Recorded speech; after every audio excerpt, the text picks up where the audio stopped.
Garis Duran bukan sekadar coretan di atas peta, melainkan luka sejarah yang terus menganga dan menjadi akar kebencian antara Pakistan dan Afghanistan selama lebih dari 1 abad. Ditetapkan pada tahun 1893 oleh Sir Mortimer Duran dari Inggris. Garis ini secara sepihak membelah wilayah etnis Pashtun menjadi 2 entitas politik yang berbeda, tanpa pernah meminta persetujuan rakyat setempat. Bagi Afghanistan, garis ini adalah simbol penghinaan kolonial, yang tidak pernah mereka akui secara sah sebagai perbatasan internasional.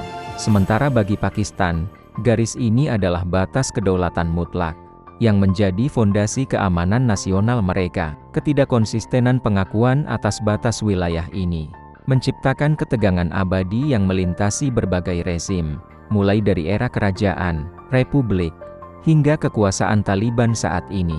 Masyarakat etnis Pashtun di kedua sisi perbatasan merasa bahwa identitas kesukuan dan kekeluargaan mereka jauh lebih tinggi daripada paspor atau visa yang dipaksakan oleh pemerintah pusat.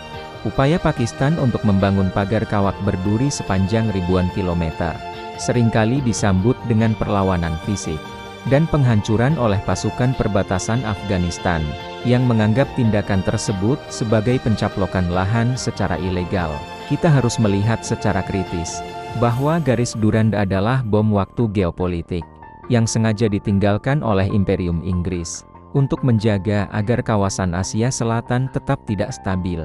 Pakistan merasa bahwa tanpa pengakuan perbatasan yang jelas, kedaulatan mereka akan selalu dihantui oleh gerakan Pashtunistan Merdeka yang didorong oleh elit di Kabul.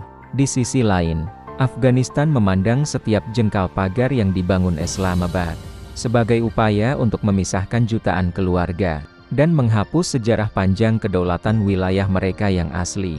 Memasuki tahun ke-2026, sengketa ini telah bertransformasi dari sekadar perdebatan diplomatik di atas kertas menjadi medan tempur yang sangat nyata dan mematikan. Pakistan tidak lagi ragu menggunakan serangan artileri berat untuk membungkam pos-pos perbatasan Afghanistan yang dianggap provokatif dalam menghalangi pembangunan pagar batas. Sementara itu, Kabul mulai memperkuat posisi militernya dengan mengerahkan batalion khusus yang dilengkapi persenjataan berat, mengklaim bahwa mereka hanya mempertahankan hak historis rakyat Pashtun dari agresi militer asing.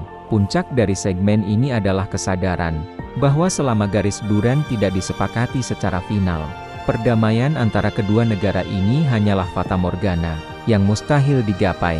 Setiap kali terjadi baku tembak di gerbang Torham atau Chaman, itu bukan sekadar soal pelanggaran prosedur perbatasan, melainkan suara kemarahan atas warisan penjajah yang membagi tanah mereka. Sengketa batas ini adalah fondasi paling dasar yang memicu eskalasi militer saat ini, di mana ego negara bangsa berbenturan keras dengan realitas identitas suku yang tak tertundukkan. Selama puluhan tahun, intelijen militer Pakistan dianggap sebagai arsitek di balik layar, yang mendukung bangkitnya kelompok-kelompok militan di Afghanistan, untuk mengamankan pengaruh strategis mereka. Namun, di tahun ke-2026, strategi ini terbukti menjadi bumerang mematikan, yang menghantam jantung keamanan Islamabad sendiri. Kelompok Tehrik-i-Taliban Pakistan, atau TTP, yang memiliki hubungan ideologis erat dengan Taliban di Kabul, kini melancarkan pemberontakan berdarah di dalam wilayah Pakistan, dan menggunakan wilayah Afghanistan sebagai tempat perlindungan yang aman.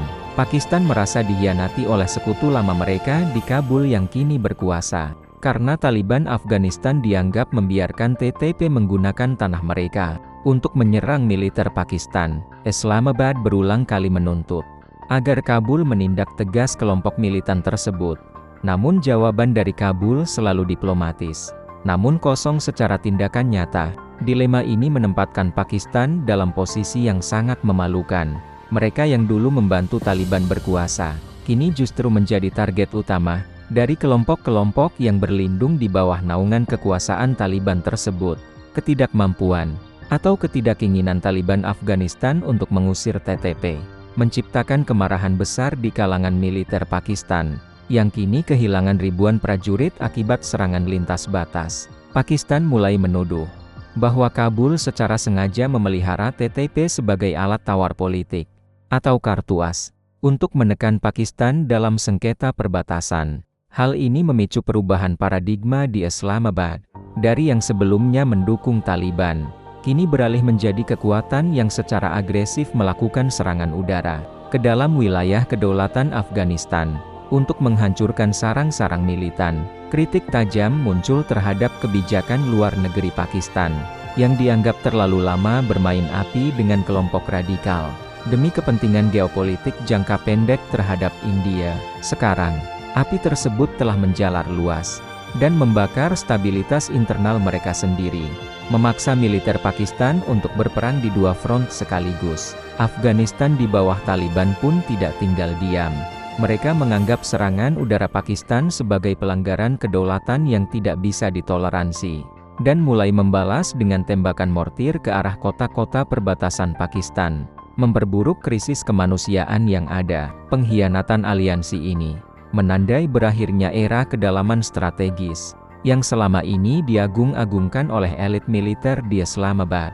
Hubungan saudara antara kedua negara ini, kini telah bermutasi menjadi permusuhan sengit, yang didorong oleh rasa saling tidak percaya yang sangat dalam. Senjata yang dulu dipasok atau difasilitasi, kini moncongnya berbalik arah, menciptakan lingkaran kekerasan yang semakin sulit untuk diputus, tanpa intervensi diplomatik global yang serius dan jujur.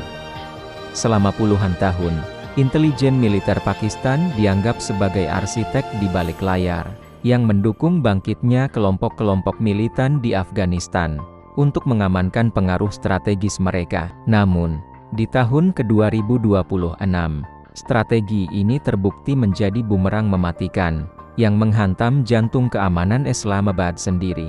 Kelompok Tehrik-i-Taliban Pakistan, atau TTP, yang memiliki hubungan ideologis erat dengan Taliban di Kabul, kini melancarkan pemberontakan berdarah di dalam wilayah Pakistan, dan menggunakan wilayah Afghanistan sebagai tempat perlindungan yang aman. Pakistan merasa dikhianati oleh sekutu lama mereka di Kabul yang kini berkuasa, karena Taliban Afghanistan dianggap membiarkan TTP menggunakan tanah mereka untuk menyerang militer Pakistan. Islamabad berulang kali menuntut agar Kabul menindak tegas kelompok militan tersebut.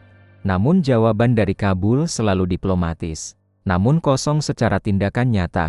Dilema ini menempatkan Pakistan dalam posisi yang sangat memalukan. Mereka yang dulu membantu Taliban berkuasa, kini justru menjadi target utama dari kelompok-kelompok yang berlindung di bawah naungan kekuasaan Taliban tersebut. Ketidakmampuan atau ketidakinginan Taliban Afghanistan untuk mengusir TTP menciptakan kemarahan besar di kalangan militer Pakistan, yang kini kehilangan ribuan prajurit akibat serangan lintas batas. Pakistan mulai menuduh bahwa Kabul secara sengaja memelihara TTP sebagai alat tawar politik, atau kartu as, untuk menekan Pakistan dalam sengketa perbatasan. Hal ini memicu perubahan paradigma di Islamabad, dari yang sebelumnya mendukung Taliban, kini beralih menjadi kekuatan yang secara agresif melakukan serangan udara ke dalam wilayah kedaulatan Afghanistan, untuk menghancurkan sarang-sarang militan. Kritik tajam muncul terhadap kebijakan luar negeri Pakistan, yang dianggap terlalu lama bermain api dengan kelompok radikal, demi kepentingan geopolitik jangka pendek terhadap India. Sekarang, api tersebut telah menjalar luas, dan membakar stabilitas internal mereka sendiri, memaksa militer Pakistan untuk berperang di dua front sekaligus. Afghanistan di bawah Taliban pun tidak tinggal diam. Mereka menganggap serangan udara Pakistan sebagai pelanggaran kedaulatan yang tidak bisa ditoleransi, dan mulai membalas dengan tembakan mortir ke arah kota-kota perbatasan Pakistan, memperburuk krisis kemanusiaan yang ada. Pengkhianatan aliansi ini menandai berakhirnya era kedalaman strategis, yang selama ini diagung-agungkan oleh elit militer di Islamabad. Hubungan saudara antara kedua negara ini, kini telah bermutasi menjadi permusuhan sengit, yang didorong oleh rasa saling tidak percaya yang sangat dalam. Senjata yang dulu dipasok atau difasilitasi, kini moncongnya berbalik arah, menciptakan lingkaran kekerasan yang semakin sulit untuk diputus, tanpa intervensi diplomatik global yang serius dan jujur. Konflik antara Pakistan dan Afghanistan tidak pernah terjadi dalam ruang hampa. Ia selalu menyeret kepentingan raksasa regional, terutama India dan Tiongkok. India, musuh bebuyutan Pakistan, melihat ketegangan ini sebagai peluang strategis untuk memperlemah musuhnya dari sisi barat, dengan cara membangun hubungan yang lebih hangat dengan rezim Taliban di Kabul. Dukungan ekonomi dan bantuan kemanusiaan India ke Afghanistan seringkali dilihat oleh Islamabad sebagai upaya pengepungan terhadap Pakistan, yang menambah lapisan kecurigaan dalam konflik bersenjata ini. Tiongkok, sebagai investor terbesar dalam proyek Koridor Ekonomi Tiongkok-Pakistan, atau CPEC, merasa sangat terancam dengan ketidakstabilan di perbatasan ini. Tiongkok sangat membutuhkan wilayah Afghanistan yang stabil untuk mengamankan jalur perdagangan energi dan mineral mereka yang melintasi Asia Tengah. Namun, Beijing kini berada dalam posisi sulit. Mereka adalah sekutu erat Pakistan, namun mereka juga perlu menjaga hubungan baik dengan Taliban, agar proyek infrastruktur mereka tidak menjadi target serangan militan yang merasa terganggu oleh dominasi Tiongkok. Intervensi diam-diam atau pengaruh yang diberikan oleh New Delhi dan Beijing terhadap konflik ini membuat eskalasi antara Islamabad dan Kabul menjadi sangat sulit diprediksi. India mungkin tidak akan terlibat secara militer langsung, namun dukungan intelijen mereka terhadap elemen-elemen anti-Pakistan di Afghanistan dapat memperpanjang usia konflik tersebut. Sebaliknya, Tiongkok mulai mencoba mengambil peran sebagai mediator netral untuk mencegah perang total, karena perang di antara kedua negara ini akan menghancurkan investasi triliunan yuan yang telah mereka tanam selama dekade terakhir. Kita harus kritis melihat bagaimana Pakistan kini merasa terjepit di antara ambisi Tiongkok yang menuntut stabilitas dan provokasi India yang memanfaatkan celah konflik.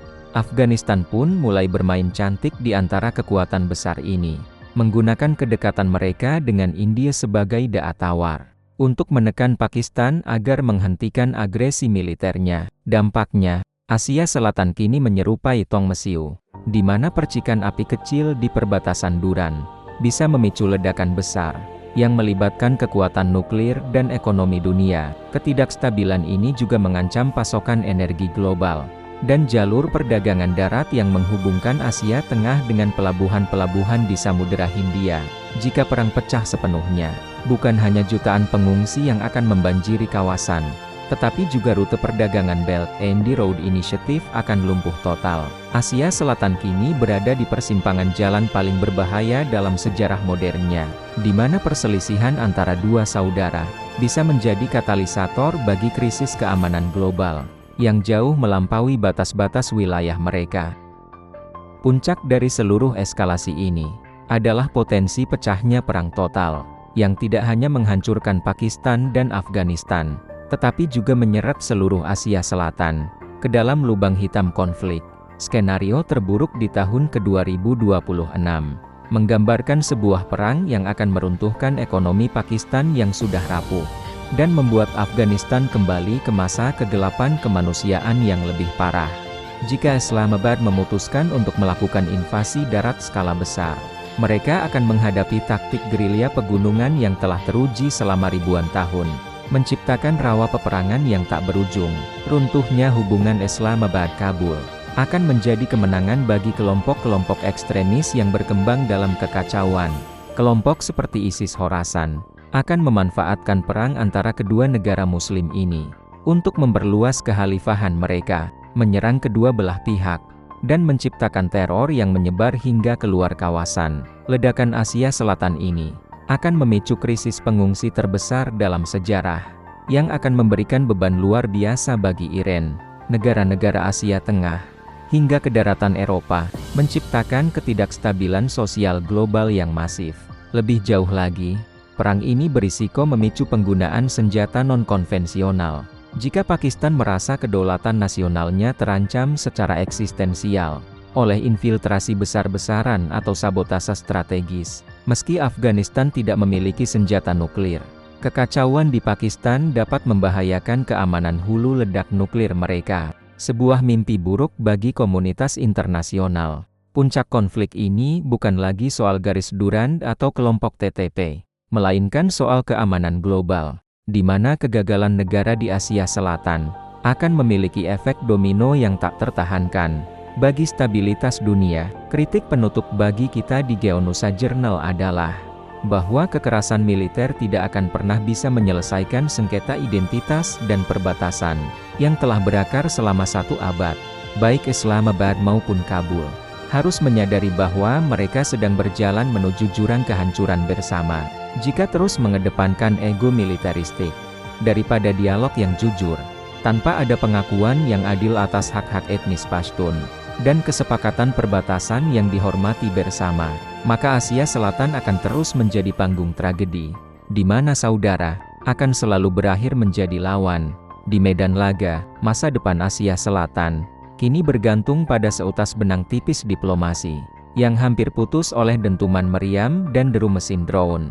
Kita sedang menyaksikan sejarah ditulis dengan air mata dan api, di tanah yang seharusnya menjadi jembatan peradaban dunia. Pertanyaannya sekarang bukan lagi apakah ledakan itu akan terjadi, melainkan apakah dunia cukup peduli untuk mencegah domino terakhir jatuh sebelum semuanya terlambat. Tetaplah kritis, tetaplah waspada, karena badai dari Asia Selatan baru saja dimulai.